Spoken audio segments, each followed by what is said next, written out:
अस्सलाम वालेकुम प्यारे बच्चों, welcome to new growth school and academy. This is your teacher Salam Jaan. देखें एक्सरसाइज 4.3 हम आगाज़ करें। क्वेश्चन नंबर 1 हमारे सामने मौजूद है। सवाल का सॉल्यूशन वैसा है जिस तरह 4.1 और 4.2 में किया है। यहाँ पे और वहाँ पे फ़र्क इतना है कि यहाँ पे इंडिविजुअल पावर आ रहा है। तो इंडिविजुअल पावर के लिए हम पार्शियल फ्रैक्शन को कैसे ब्रेक करते हैं वो ज़रा देख लीजिएगा। ये 2 divided by x square plus 1। देखें यहाँ पे इंडिविजुअल पावर है, पहले वोल पावर था और उससे पहले हमारे पास सिंपल ऐसे नंबर थे। तो इनको सॉल्व करने का तरीका आप वो सीख चुके हैं, ये आखिरी तरीका है और 4.4 सबकी कम्बिनेशन है तो आपको आसानी होगी। तो इसके लिए आप क्या करेंगे, आप लिखेंगे A x plus B divided by x square plus 1। मेरे ख्याल से समझ आ चुकी है आपको। जहाँ पे आप लोगों को इंडिविजुअल पावर टर्म नज़र आए तो आप लोग इस तरह लिखेंगे। उसके बाद प्लस ए बी हो गया। अब सी की बारी है, डिवाइडेड बाय एक्स प्लस 3। तो बच्चों इसको नाम दे देते हैं हम इक्वेशन नंबर 1 का। इसके बाद हम क्या करेंगे, बाकी सारे का सारा मेथड वैसे का वैसा जो हम लोग करते हुए आ रहे हैं वैसे ही करेंगे। अब यहाँ से एक्स स्क्वायर प्लस 1 है, यहाँ पे एक्स प्लस 3 है, तो पूरे को इक्वेशन नंबर 1 से मल्टीप्लाई करेंगे। Multiply x square plus 1 x plus 3 by equation 1। Equation 1 के साथ हम इन दोनों टर्म को मल्टीप्लाई करेंगे। पहले इससे मल्टीप्लाई होगा तो हम लिखेंगे x square plus 1 x plus 3 multiply by 2 divided by x square plus 1 x plus 3 is equal to, यहाँ पे भी मल्टीप्लाई होगा x square plus 1 x plus 3 multiply by 2 divided by x square plus 1 x plus 3। यही चीज़ यहाँ पे भी multiply होगा। तो आप लोगों को मेरे ख्याल से समझ आ रही है। X square plus 1 x plus 3 multiply by, इससे भी मल्टीप्लाई होगा c divided by x plus 3।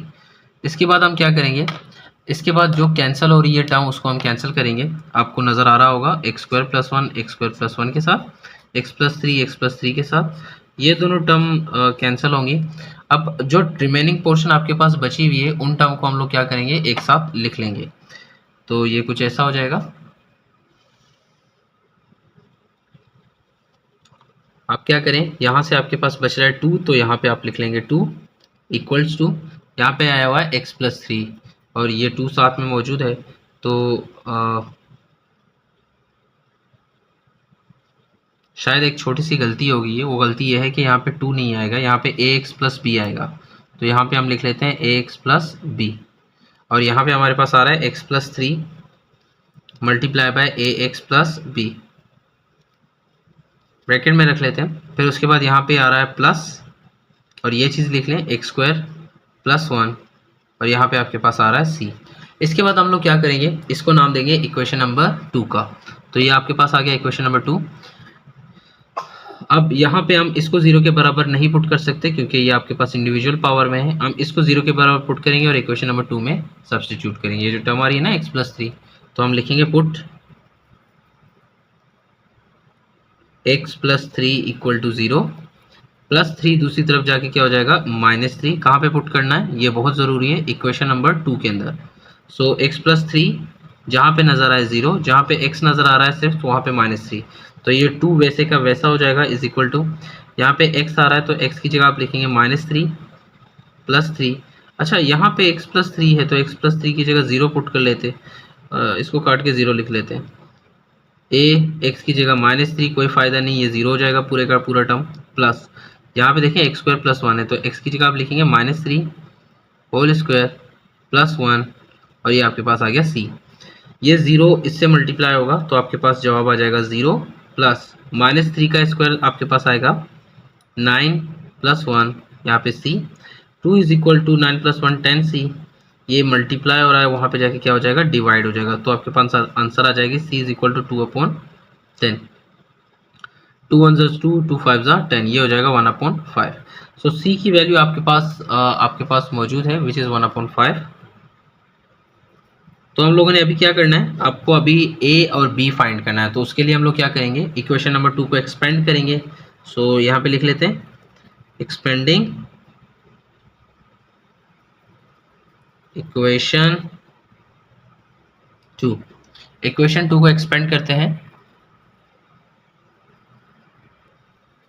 तो बच्चों ये इक्वेशन 2 आप लोगों ने लिख लिया, इसको एक्सपेंड करेंगे। एक्सपेंड कैसे करते हैं? 2 इज इक्वल टू ये x इससे मल्टीप्लाई होगा तो ये आपके पास आ जाएगा एक्स स्क्वायर, ये x इससे मल्टीप्लाई होगा तो ये आपके पास आ जाएगा bx, ये इससे मल्टीप्लाई होगा तो ये आपके पास आएगा 3ax प्लस 3b से मल्टीप्लाई होगा ये तो आपके पास आ जाएगा 3b प्लस ये c से मल्टीप्लाई होगा तो ये हो जाएगा cx स्क्वायर, c1 से मल्टीप्लाई होगा तो आपके पास आ जाएगा c।